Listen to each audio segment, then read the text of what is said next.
महादेवांना काय म्हणते ते ऐका नीट. काय म्हणालेत नीट ऐकायची ती. सोशल मीडिया वेगळा. गे कुठं होतं, ह्याचा बाप कुठं होता, ह्याचं खान कुठले होते, कोणाला माहित होतं? कोणाला पण माहित नव्हतं. राज म्हणजे तुम्हाला सांगते, खान पण काढलं, त्याचं बाप काढलं, त्याची आई काढले, त्याची कुठले गाव, कुठल्या गावात जन्मले, सगळंच काढलं ना. मी बघतोय व्हिडिओ, त्यांच्यासाठीच तर निघाला. आधीवर कोण काढलं ते? कोणच नाही. तुम्ही परवा मी तुम्ही व्हॉट्सअपला चॅटिंग सुद्धा केली ती कालवडी बांधलेली तुम्ही म्हणला वगैरे रस्त्या कड्याला बांधली होती. पाठीच्या पाठीमाग भोवरा मी म्हणलं नाही का देते ते का बघा. मी विचारून सांगतो म्हणलं. तुमचा मेसेज होता काय? होय. आणि या आई बापाचा जो विषय आहे ना, ही विषय नको होता लोकांना सुरुवातीला. हे काहीतरी एडेवणी विचारते म्हणायचे आम्हा दोघाला. नुसतं देखणं झालं की विषय झाला. आजवर कुणाला कोण पण काढलंच नाही. आता लांब कशाला, आमच्या वडिलांच्या वयाच्या जोडीदारांनीच आम्हाला प्रतिसाद दिलेला की ही ईडी झाली ती, उगाच आई बाबा विचारते ती म्हणायची. ह्या आयन बाप ह्या शब्दात आम्हाला आमचं वयाचं जोडीदार अशी बोलायची. ह्या आयन बापच विचारते ती. अहो आता सध्या प्रत्येक जण विचारतात आता कोणामुळे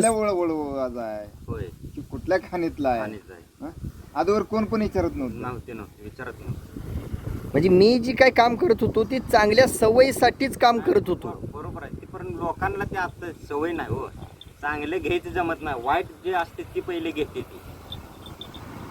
मग ही माणसाचं एक नियम आहे डोक्याचा, लहान लेकरू असो नाही मोठं माणूस असू दे, वाईट लगेच कॅप्चर होते. बरोबर आहे. चांगला माणूस, ओरिजिनल काम, मूळ स्वरूपात गोष्ट ही कॅप्चर होतच नाही. मात्र ती गोष्ट ज्यांनी दिली आहे का नाही ओरिजिनल मूळ स्वरूपात, ही दमान वेळ निघून गेल्यावर कळा लागले. वेळ निघून गेल्यानंतर कळून काय करायचं आहे, अगोदर कळणे गरजेचं आहे ना. मी काय म्हणतोय, अगोदर माणसाला कळायला पाहिजे बाबा काय होते, तिथं आपण कुठं चुकतोय, मध्ये आपण कुठं चुकतोय हे पाहिजे घेऊन. पहिल्यांदा जी आम्ही दोघं जण आमच्या पार्कसाठीच फिरलो, आमच्या अभ्यासासाठी फिरलो.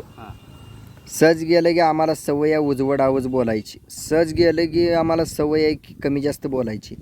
ह्यातनं घेणाऱ्याने घेतलं गपचूप मोठा झाला. ज्यानं घेणारा नाही त्यानं घेतलंच नाही.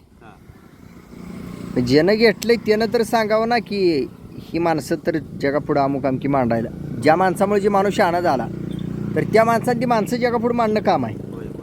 म्हणजे अनेक चार अजून शानी होती, पण हे असं घडत गेलं काय मांडल्यासारखंच आहे.